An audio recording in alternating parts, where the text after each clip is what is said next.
Hey guys, right there, I'm back with another video. So in today's topic, we're going to talk about condition. Does it really matter?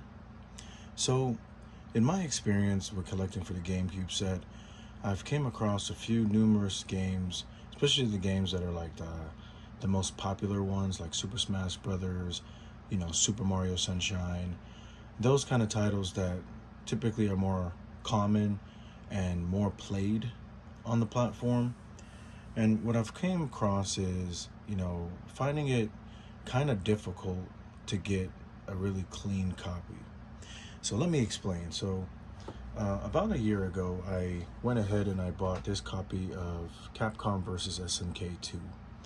I bought it from I believe it was a Whatnot seller. And when I got it in the mail, it was obviously water damage, as you can see. So there's no way to physically actually take the artwork out without ruining the entire, pretty much the entire artwork.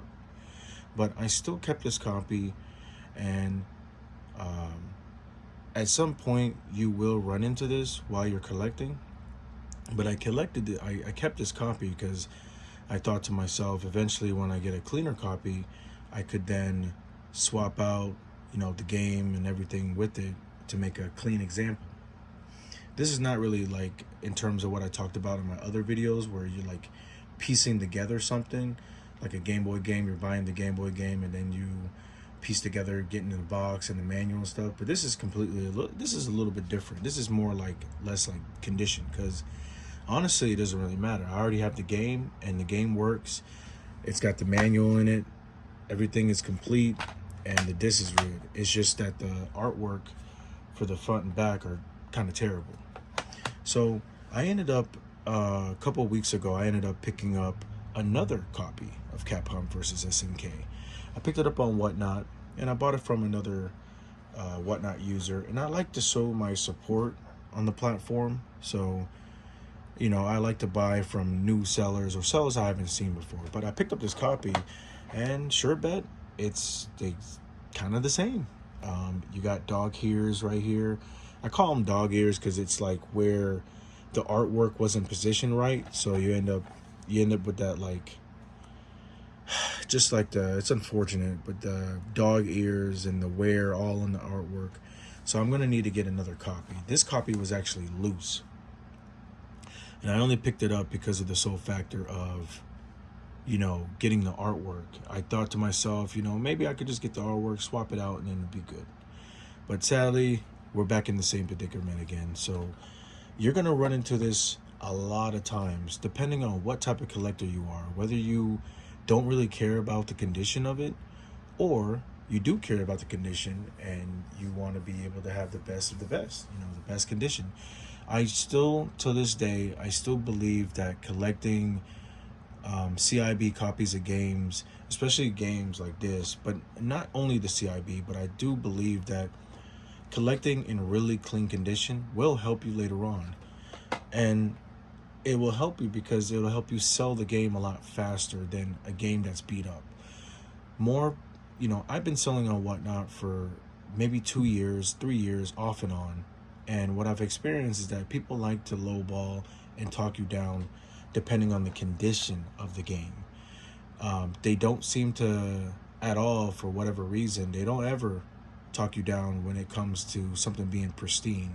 They use a more or less like an advanced technique and try to bundle it with something else. Now, next topic is like condition. You have condition upgrades and stuff, or potential condition upgrades, and then you have full-blown like different variants of the game. So this was my first copy of Super Mario Sunshine, a really clean copy. It's the Kmart bonus exclusive version. It came with the Nintendo guide or the GameCube guide so you can help play through the game and stuff and find where everything's at. Really clean example. But I picked up this game, which is so funny because I picked up these two games to essentially replace or come close to these two variants, or these two games, not variants, but these two games. And surprisingly, out of these two that I bought at the same time, I think I picked up these. I bought these for $60 together.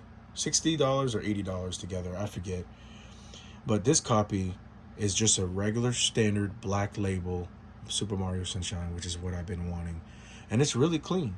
It's extremely clean. So I lucked out on this one.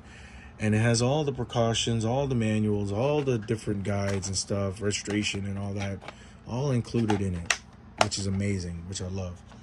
But you will get to a point where at first glance, you will run into trying to trying to get the whole set of something, and you might end up with one of these variants just for the meantime, but it's only temporary. Eventually you will get to a point where you will buy a standard copy of a game, whether it be, Super Mario Sunshine, or maybe it'll be some kind of Star Wars game.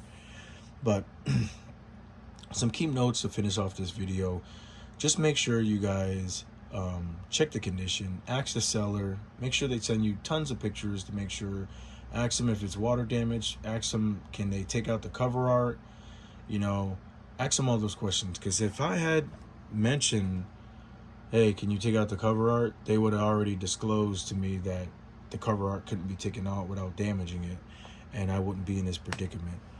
But really, I think condition is very important when it comes to collecting, not only for the aspect of eventually getting rid of said item or game or console or whatever, but it is also important to have everything clean in your collection. That way you can get the most money when you do decide to let some of these games go. I have a few games that I've gotten rid of so far in my purge, and they sold immediately. So just keep that in mind, guys. This has just been a little helpful tip. I thought I'd bring this out and share with you guys. Yeah, but you guys take care, and you guys enjoy your Thursday. Peace.